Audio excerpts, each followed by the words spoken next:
Hello, everyone, and welcome back to the latest episode of JKL Media. We're talking about the last episode in The Haunting of Bly Manor. It's our last visit with the manor, and we're going to talk about episode 9, which is called The Beast in the Jungle. And then we'll follow that up with our overall thoughts of the theory, but those two conversations will probably blend into throughout the episode. I have things that I want to say about this episode in particular, but I'll wait to hear from Jesse and Karen first because I don't want them to be colored by what I say. But I will ask Jesse, I will ask it to kick it off with you because you are the newbie. Did the final episode stick the landing? I absolutely think it stuck the landing. I have questions, and there are things that I've in my own mind, how you'll do your own mind canon. Hmm. But yes, I think it absolutely stuck the landing. It is a love story along with a ghost story. And depending on when you stop the story, every love story ends in tragedy, Hmm. right? It's when you do it. So I was really happy with the ending. I loved the resolution of the issues. It was not sappy. There was sadness in there, but there was also joy. And I felt overall the questions I had when I started this series and Hmm. as I was watching, I feel like most of them were answered.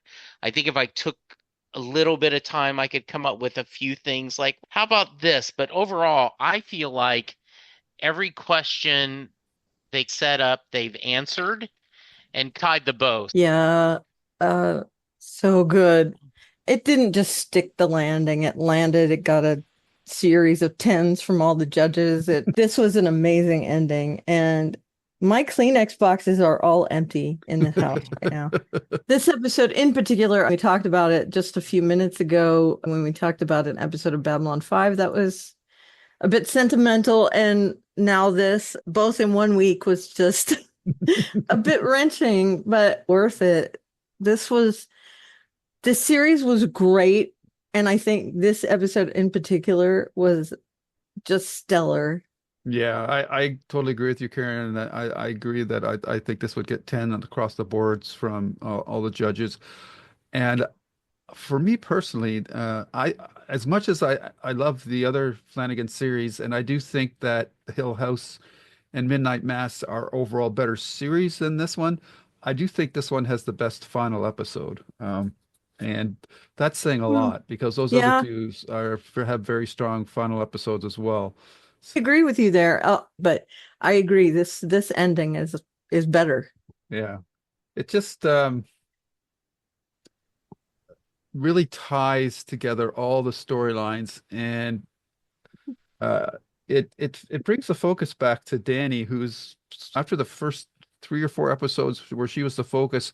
Once we started expanding into the back history and mythology of Bly Manor, we really added a lot of characters, and Danny kind of went into the background. And then each character had their moments in each episode, but Danny was more of a passenger. And this one, she comes back to the forefront. And I I want to focus on her first, Jesse. What did you think of her arc in this episode? Danny's? Yeah. I think her sacrifice and not really understanding what she was doing, right? With the it's me, you, it's us, or Hmm. however I'm going to get it wrong, very much in character. I think even if she knew what she was signing up for, she would sign for it in immediately. She Hmm. would do anything she can to sacrifice for those kids. And I kept watching this, and often I'm surprised how often this comes up in my mind is that wonderful Neil Gaiman line in Death, The High Cost of Living, when Death takes a baby and she dies a crib death, and the baby says, "Is that all it is?" And Death says, "You got what everyone else got, a lifetime." Yeah. And that is heartbreaking but true. Yeah. And Danny got a lifetime with Jamie. Yeah. Yeah. And it's sad because we want them to live and grow old together. Hmm. And jumping ahead, right, when she's talking to the bride, Yeah. and the bride is saying, I just all of a sudden have this unrealistic fear of, oh my goodness, one day this wonderful, funny man is going to be gone, and how will I live? Hmm. And I thought that Jamie, the narrator, to stay consistent, Hmm. told her the best way. Years from now, hopefully, right? But Hmm. you will get by it.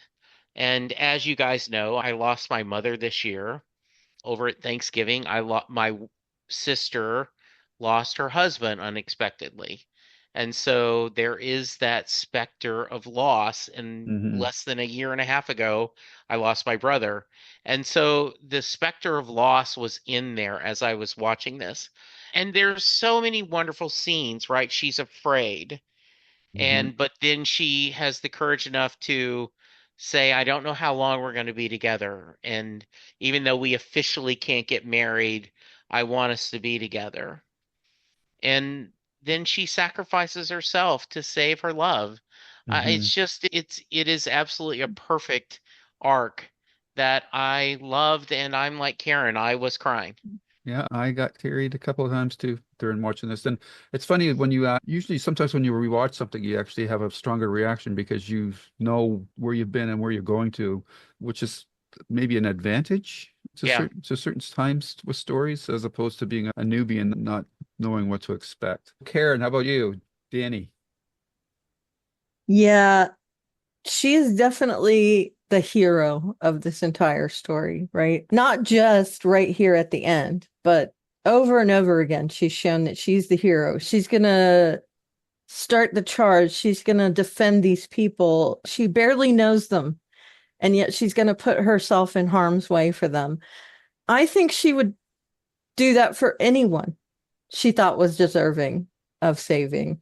But I do think she has a bond, at least with Flora. I think she and Miles didn't really have that same connection, but I think she and Flora had that instant bond. And to see her going, it wouldn't have been as effective if the lady in the lake had taken Miles to the Right. lake, right? She Yeah. wouldn't, she might have gone after him. I'm assuming she would have, but the the whole thing was that she was saving the person almost most dear to her in that situation. And that I think is what prompted her to say that phrase that she had seen a couple times. It's me, it's you, it's us. And to know that the thing that saved Flora and everyone else at Bly Manor was her sacrificing herself first, her soul, her mind, and then later her body. It's so powerful. Hmm. His name's not Ravi in this. Oh, Owen. Owen. Yeah. Yeah. Yeah.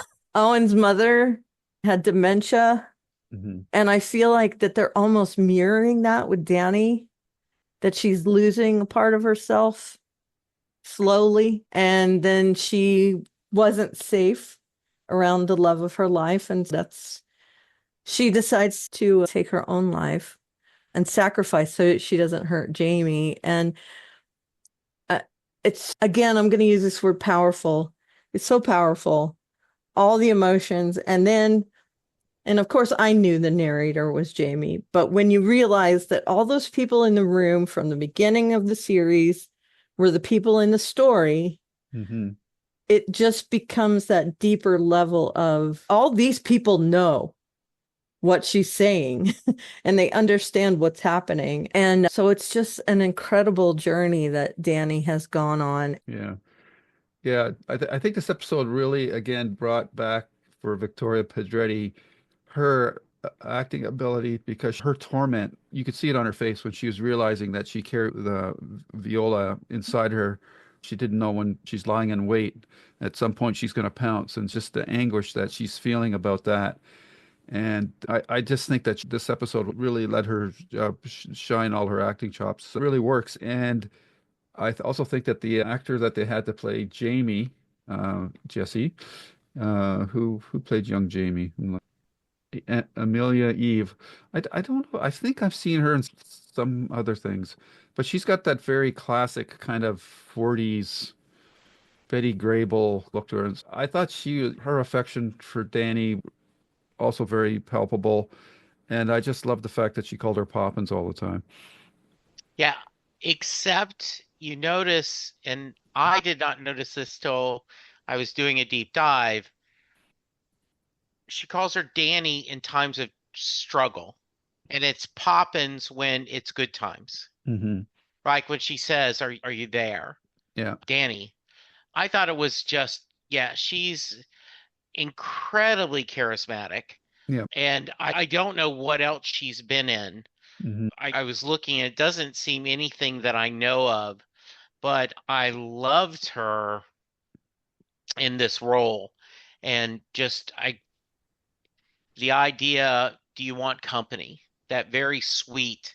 And then one day at a time, just work. It doesn't have to be Vermont. Just sticking together was just really beautiful. And when she dives into the lake and just says, "Take me. I want to spend my life the rest, I don't want to live anymore." And it and they talk about that the governess or what the en pair would never do that again Right. because it was her. Hmm. Yep. And it was just heartbreaking. And she's crying, and I just felt it so much. Jamie. Yeah, I love that reveal that she's the narrator. I thought that was fantastic. But man, when they go through this whole relationship, they show little pieces of it. Again, it's another really twisty, it makes my heart hurt to think of Hmm. it because there are so many struggles when it comes to same-sex relationships, especially in the United States, I think, and other countries too. But I'm saying we've been fighting for equality for quite some time. And they do actually say we can't be married officially because this is back in what, the 90s. Um, and just the fact that I feel like everything's on five levels, right? Hmm. Not only do they have that struggle, but they have the struggle that people won't accept them. They have the struggle that they can't have the same relationship as a straight couple. And the fact that now Danny is possessed by this horrible specter and they're just waiting for the brick to fall on their heads. And it's like they're living every day like it's their last, but they're hoping that there's a tomorrow as well. And Hmm. that tomorrow is better.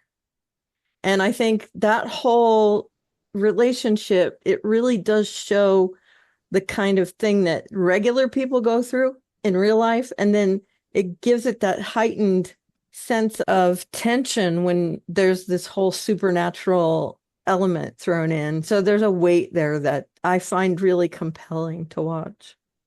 Yeah, a very interesting dynamic for their relationship because they know that the other shoe is going to drop at some point, but they don't know when. And really, we all in our Yeah. relationships are under the same thing, but theirs is just a little more present, I guess you could say, because of the situation that they're in. And they Yeah, don't know what form that's going to take because it's completely foreign to them. right. So, Yeah, the incidents where Danny's seeing the reflection of Viola in the water and that, and then she wakes up in the middle of the night and she's almost got her hand on Jamie's throat. That was heartbreaking, and her reaction to when she saw her postures was also heartbreaking. And I like when you see that they want to be married, but it's society that's preventing them from doing that. Like it just, I know there's something so frustrating about the expectation or the pressure that society puts on people in their private relationships that people talk about woke and all this stuff, but I don't think this series was woke at all. I think they were just mm-mm. showing two people genuinely in love, and they just couldn't get legally married because of society wouldn't allow it. But Right. It's uh, real. yeah, That's what Yeah. happened. Yeah, I absolutely adored that scene and how real their love was. This whole where one year led to another year, Hmm. and the laughing and them doing a florist shop, which makes sense because she was the gardener. Yeah. So that really figures out. And I just thought the way they share this story just made me smile and Yeah. made me happy to watch them together and sad because you knew it couldn't last. And Danny, part of me wanted to go, no, no, no, you need to tell her. You can't leave without telling her. But Danny knew then Jamie would go, then I'm going with you. Yeah. Yeah, for richer, for poor, for better or for worse, where you go, I go. The quote from Ruth, which is often done in marriages, right? Hmm. And Danny being so unselfish, they're like, no, I can't. Where I'm going, you can't go. And I just loved that from my perspective. Oh, this is just heartbreaking, but so sweet Yeah. and Mhm. so, yeah, well done. Yeah, I might not be able to go with you all the way, but I'm going to go with you as far as I can. Yeah. Yeah. And it brings a very interesting parallel dynamic, and especially for Karen, this might ring a little truer now because she's in the midst of watching it for the first time, is that they're like Frodo and Sam. Frodo had the ring, she's got Viola. Jamie's a down-to-earth gardener. I strongly suspect that making Jamie the gardener was a tip of the hat to Lord of the Rings with Mm. Samwise Gamgee. I truly believe that. The relationship dynamic there is very interesting. And they just did subtle things in Jamie's dress that she had a slightly more masculine attire, but you could always just pass it up. She's a gardener. Of course, she's going to be wearing overalls and boots and whatnot. And Danny dressed a little more elegantly and wore dresses more often than not. I just think that they did a wonderful job with that relationship and without making it seem like they were doing any sort of a pulpit speak. The Really well narrator done. version too at the wedding, her Hmm. outfit was amazing. Yeah. She had those Yeah. like palazzo pants and a flowy shirt, just gorgeous. Yeah, so that takes care of those two. I think the other character that we wanted to touch on, I want to touch on next, Jesse, is Hannah, because out of them all, she's got the most kind of eyebrow wrinkling, forehead wrinkling. Like, how exactly is her story working out? Because she's dead, and people are Yeah. still seeing her. So, did you buy how her arcs play out? So I did. Some people die and they don't know they're dead. Right. And she didn't know she was dead. Then once she realized it, she couldn't move because she died in Bly Manor. No one can leave. So she knew she was there. And the scene with Owen where I loved you Hmm. and we could have had a life. Yeah. And he smiles and him going, but I'm not real. I'm just you. And you need to go protect the real me. Hmm. You need to protect the children. And Hannah giving her loyalty to Bly Manor, to the children's parents she adored, especially the mother, and that to be there, I just thought was wonderful. And the scene where, and you're going to get to when the uncle shows up, right? But please tell him I loved him when he looks in the well. Hmm. And she was able to use her force of love, of caring in a positive way, is how I viewed it. And I just thought that was so well done Hmm. and so interesting to see. Yeah. Yeah. Aaron. Yeah, there's a part of me, the spiritual part of me, that wants to put onto her this kind of Bly Manor needed her to be like that. Mm. And so it Yeah. allowed it. Interesting. Because Bly Manor is separate from the Lady in the Lake, right? They're two different entities. And Yeah. I think if you go on the fact that Bly Manor wants to protect people and the Lady in the Lake wants to kill people and keep them there out of spite, then Hannah is the embodiment of Bly Manor. And that she is allowed to interact and all that, I think is a mechanism because it's necessary. She's needed, therefore the house has allowed it to happen. Because at the time where, and she does go out after she talks to Owen in her head, she goes out to help people and she's distressed when she sees that Owen and Jamie are back. But she says, they need you at the lake. And then they go off, and Owen tries to help Henry. And so Hannah tells Henry, tell him that I loved him and all that stuff. And then when Owen turns around, she's gone and we don't ever see her again. And Yeah. it's okay, she did what she was meant to do, and her purpose is gone and she is released. And I'd like to think that she's happy wherever she goes to because she deserves to be happy. Yeah. And I'm really sad for her and Owen because they really could have had a good life together. And the fact that Owen kind of carries a torch for her for the rest of his life says something as well that keeps her alive, even though she's not just dead, but gone. And it's really poignant. And I loved Hannah through this whole series. I really would like to think that she is like the conscience of the story, the thing that's showing us the right and the wrong and the caring. She's like the mother of the house, right? I really do love that character. I love Danny and Jamie and Owen and all of them, but I feel like Hannah is just that. She's the heart of the entire series, and I loved her. I love that she gets to be released at the end of this. Yeah, it's such a different role for Tanaya or Naya. I don't know if he is silent, but Miller, who we saw previously in the Peripheral, where she played the villain and was Nasty. such a cold, calculating, disregarding person. And here she's playing the total opposite. She's such a warm, nurturing, loving character. So it's what a range of abilities she has. She's just got a marvelous expressive face and. She in the end she makes the ultimate sacrifice by giving up her dream world. Um, Flora probably would have died, and Owen probably would have died. She turned out to be a very important player in the story. Her range Yeah, is yeah. stunning.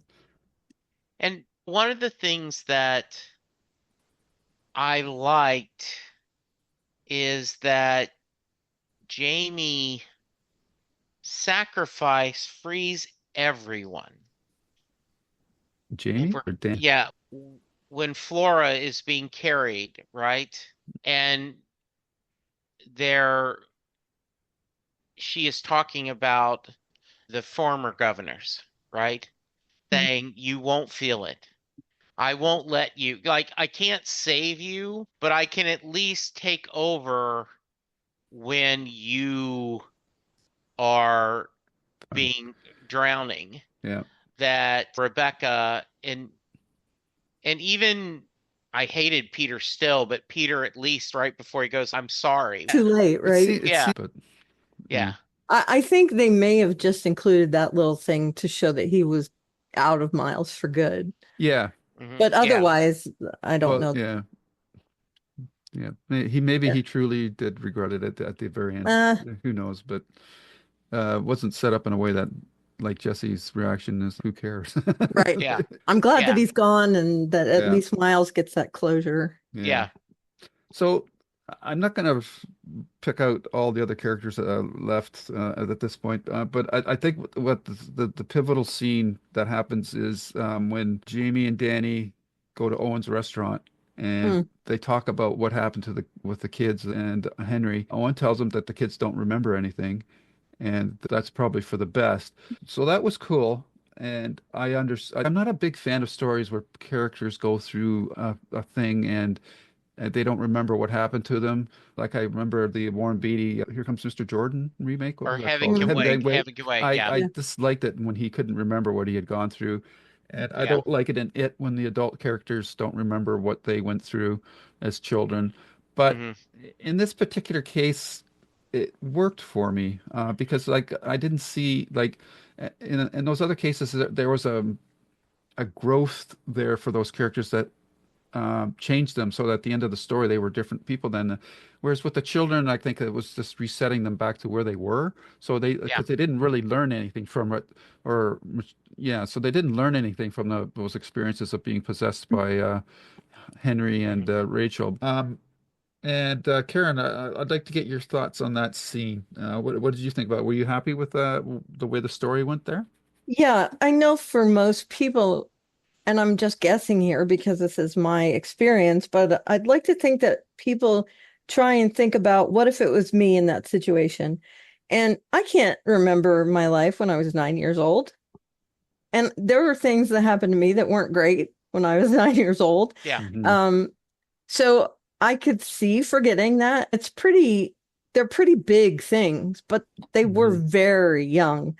So that it makes sense to me that they wouldn't remember, that maybe they'd have echoes of it and not really remember the whole story, that maybe they were told a terrible ghost story when they were young that scarred them Yeah. a little bit, and otherwise they don't remember it. And I'd like to think that's also an effect that Danny had, that maybe because of the way that she took this ghost into herself and she removed it from Bly Manor, that she erases some of that. I have something That, different okay, cool. in case Jesse says it.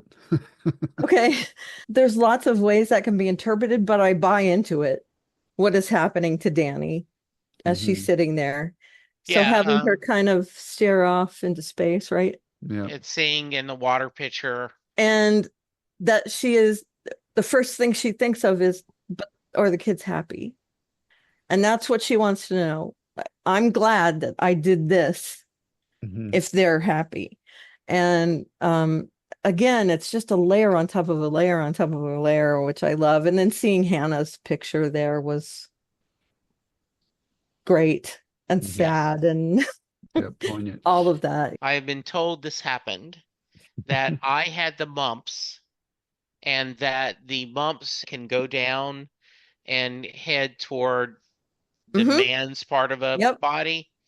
And that happened to me. Oh, Mhm. I do not remember that whatsoever. good. Mm. And when my mother was telling that story, I looked at her like, You're "You're making that up. crazy. You're This making never that happened. up. What the hell are you talking about?" Yeah. And it really shook me that I could not remember something, not just something minor, right? I think just the matter of the subconscious moving it away. Yeah. So I don't know. I'm not going to argue if it is no, this was a magical thing that Danny did for them. Hmm. Great. But in my mind, it was just fine. Now, Lou, do you have a theory that you want to Well, share before I ask something else? ask your question first, and then I'll. No, I'm changing subjects. Oh, my read on that story point of the kids not remembering is because they were, for the most of the part, when they were being possessed by the Peter and Rachel, they were basically dreaming. Like Mm, they were in a dream world, right? Now, Yeah, how many of us remember our dreams? right. Any yeah, dream. So I think for them that whole thing was a dream. So They were things that had happened to them, so they were literally just memories, right? yeah, yeah, yeah. So they because as Jesse, as you just with your fine example, when you have a traumatic experience as a kid, your mind tends to block it out. It's just a yeah. survival mechanism. I think it's a kind of a combination of those two things. But I think with this particular story, my the way I like to interpret it is that because they were in a dream state most of the time when they were possessed, they just didn't remember any of it because it all went away once they woke Mhm. up. You just don't remember your dream. So that's how I took it. Did you like the name of Owen's restaurant? Yep. And it's Yes. like his little tribute to Hannah too, which I loved. Okay, Jesse, you had a question. Yeah, so I was reading some stuff and people were discussing No, it's dangerous. Uh, did people like now that will the children remember because they heard the story, right? And I am thinking that Jamie changed the names. That because the clue I have is, oh, Flora was my middle name. No way you could have known that. And she Mhm. So, confirms that the woman can't go and find Bly Manor. yeah. So I think that when she's telling the story, she is using different names than what Mhm. they actually, because notice it's the bride, Yep. and so I think she changes all the names to Mhm. tell the story, and only Uncle Henry, Owen. Owen, Oh, no. Yeah. The right. rest of them just think this is a story. That raises probably the one main question that lingers for me is because in the wedding scenes, Owen, the real Owen, has some interaction with Jamie, but Uncle Henry is oblivious or he's totally ignoring her. Is that an oversight, or do you think that was just deliberate on his part?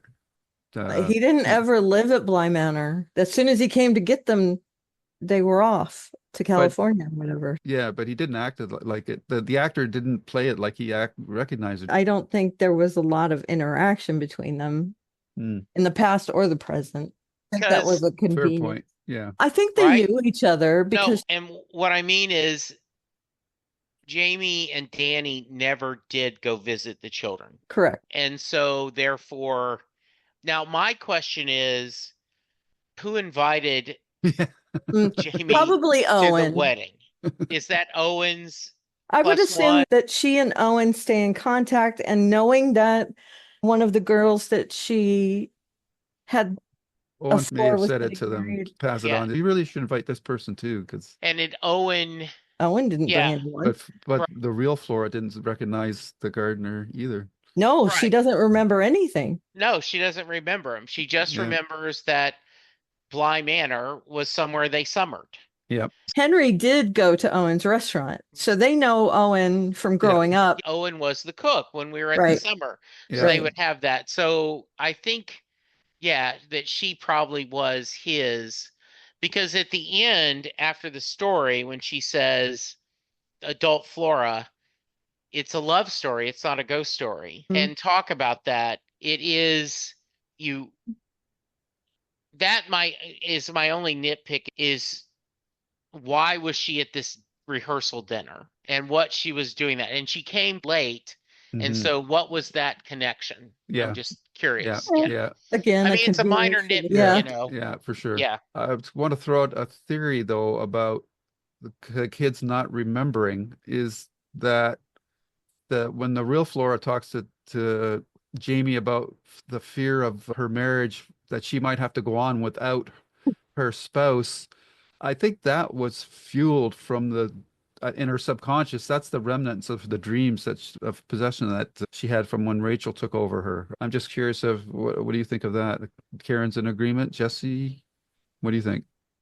Yeah, I think so. I also think the ghost story maybe have brought that up. Yeah, I think it could be, right? I, again, it's one of those things I'd like to think that she is at the rehearsal dinner because something needs her to be there. Yeah. Yeah. And what needs to happen is she needs to tell this story so that, number one, so that she can reassure Flora, and I'm putting air quotes around it, Flora, that she went through this horrible thing, but it, you're better for it, and that love can survive, and all this stuff. And also, she does make that remark: when you tell it, make sure to make those changes up front that I Yeah. got wrong. Mm. And I'd like to think that maybe she's making sure that Danny stays alive Yeah. in her life in one way or another. Oh, So, definitely. Yeah. yeah, so I Yeah. love that. Yeah. Again, I'm getting all choked up. And and there were some theories online that they are actually at quote unquote Bly Manor there for the wedding. Mm. No, it's in That, California. yeah, could that have, did it necessarily have to happen in the US? Did it happen in England or not? So Yeah, I mean, because she could have changed some stories. I do think that she changed some of this, but most of it was absolutely what happened, right? Right. Yeah. Okay. The other thing I wanted to touch upon, and this is something that I've brought up in many episodes of other podcasts I've done with Jess and Karen. I just love it when a story uses something for more than one purpose. I loved the ring that it's Mm. used to symbolize Danny and Jamie's love, but it's also used to identify, if we hadn't already clued into it at that point, that Carla, who's playing the older Jamie, was the gardener because the next first shot that when we come back to her shows the ring on her finger. Yeah. And then the final shot, we see the hand on the sleeping Jamie shoulder with the matching ring. So I just thought that was a really elegant way of serving, using an object to serve multiple purposes. Danny's there and she's watching over Jamie with her hand on her shoulder. Is she coming to take her? No, No. no, That no. happens over and over again, I think. You Yeah. think that? Okay. See, Yeah. I read it as she was coming to that Jamie was going to die and now they would be Mm, together forever, is mm-mm. what I took it. Jamie was going to die from what? Natural causes? Yeah, Or- natural causes. Yeah. okay. That's possible. And I think down the road at one point when she's older or and when she is in actual some sort of Yeah. physical decline, I think that will happen.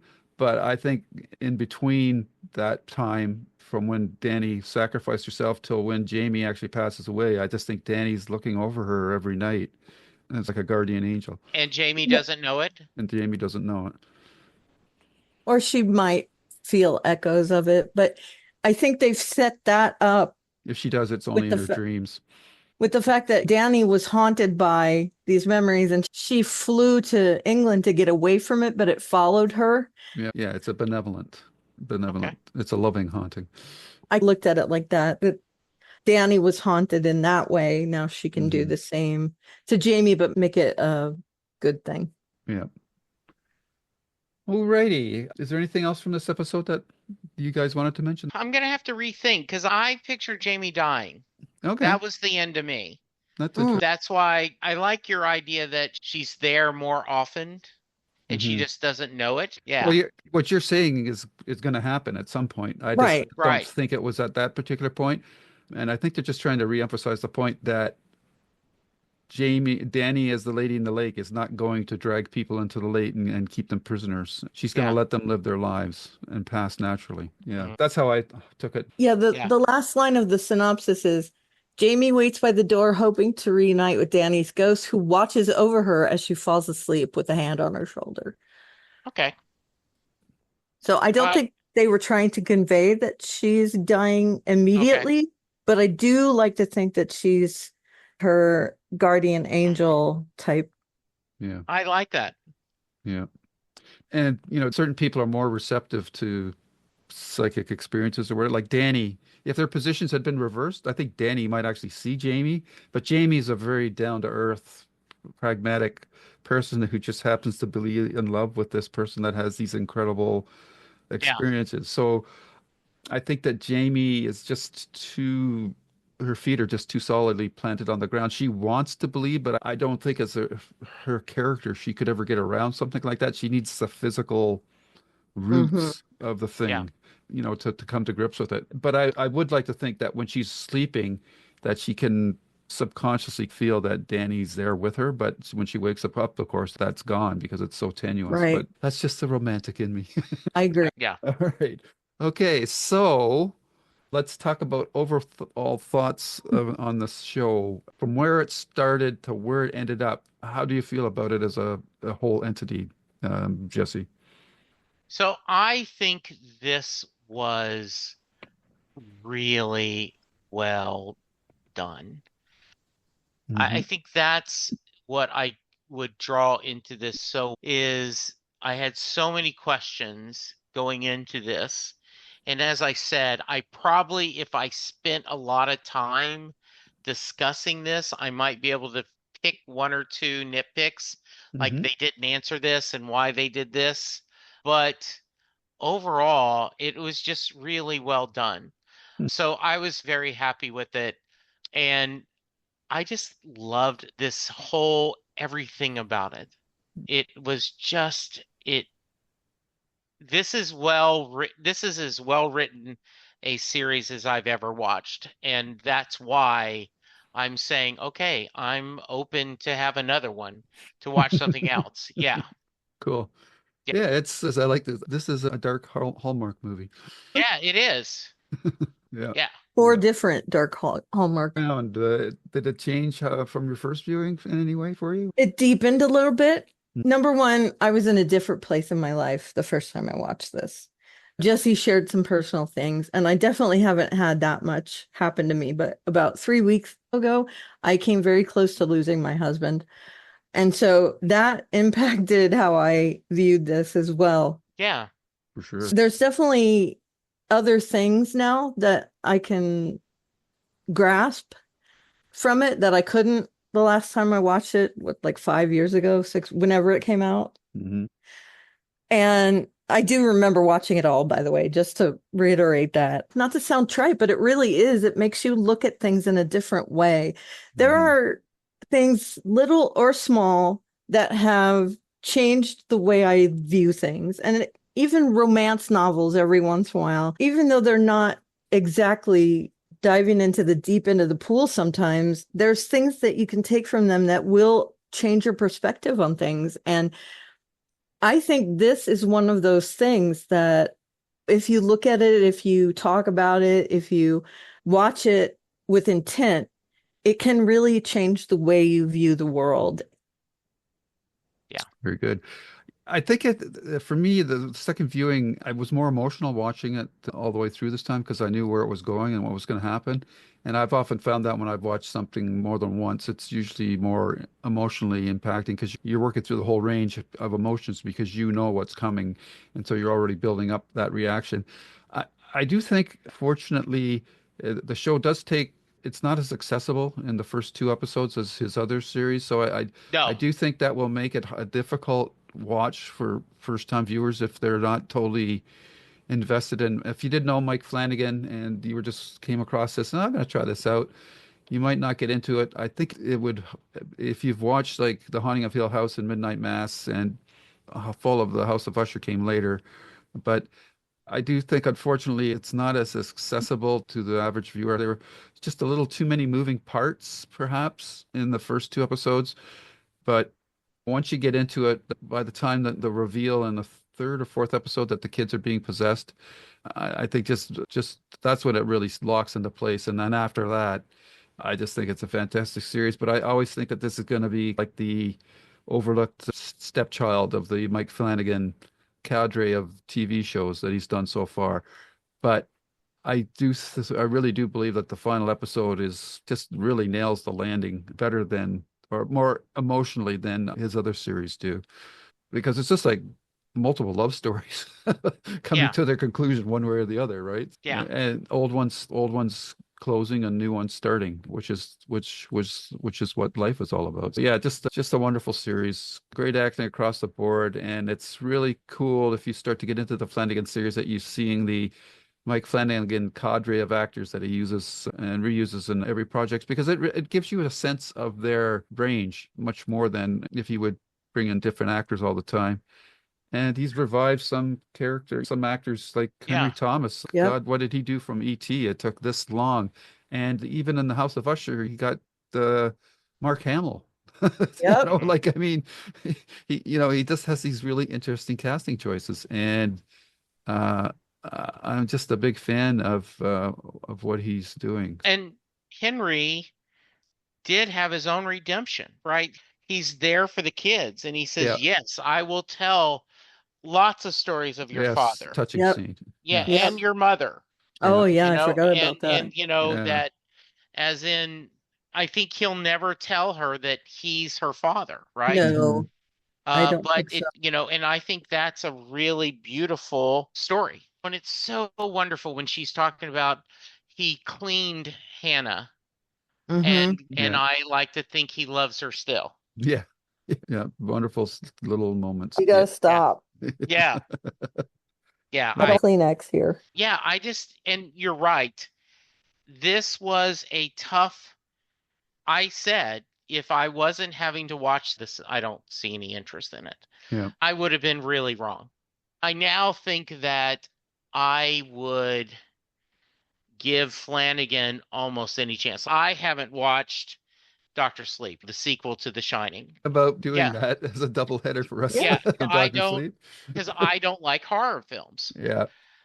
But I'm tempted because I just think he's such a good storyteller Yeah. that I'm Saying you want to watch The Shining again?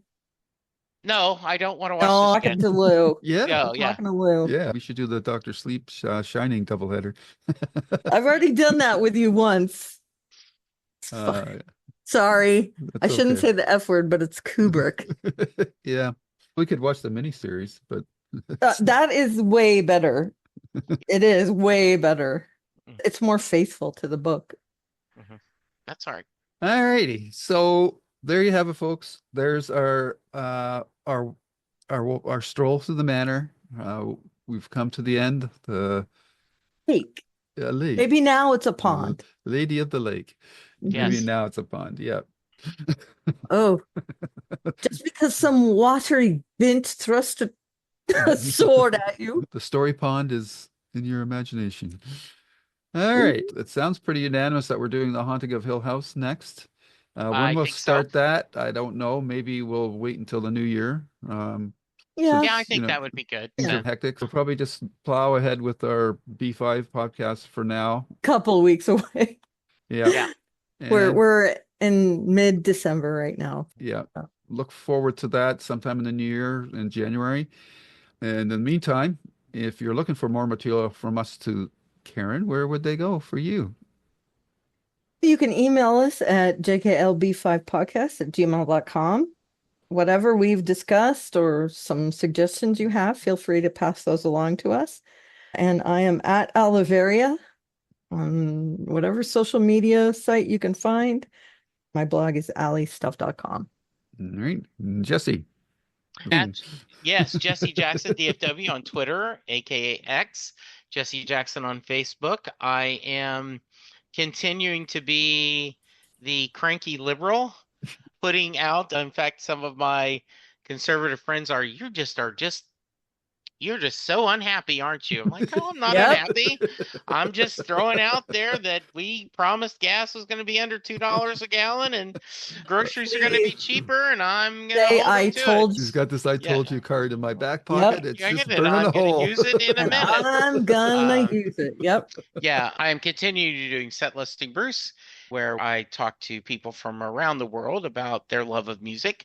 John Hyatt's Perfectly Good podcast, where we are going through every John Hyatt song in alphabetical order.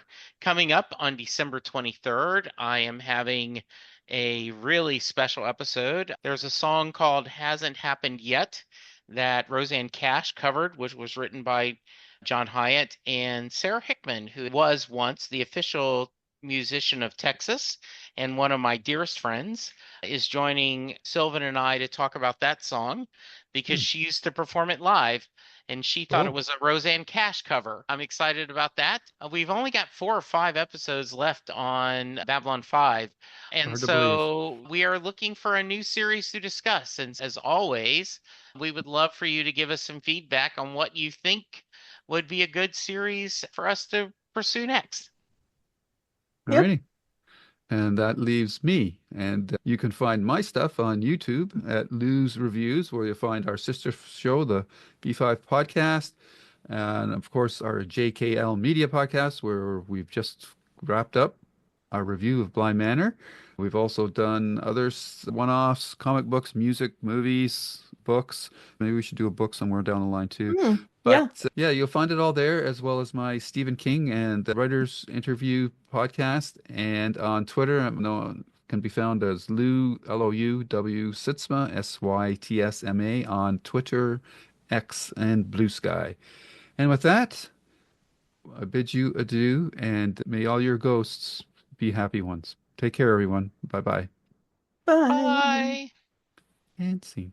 The proceeding has been a JKL Media production.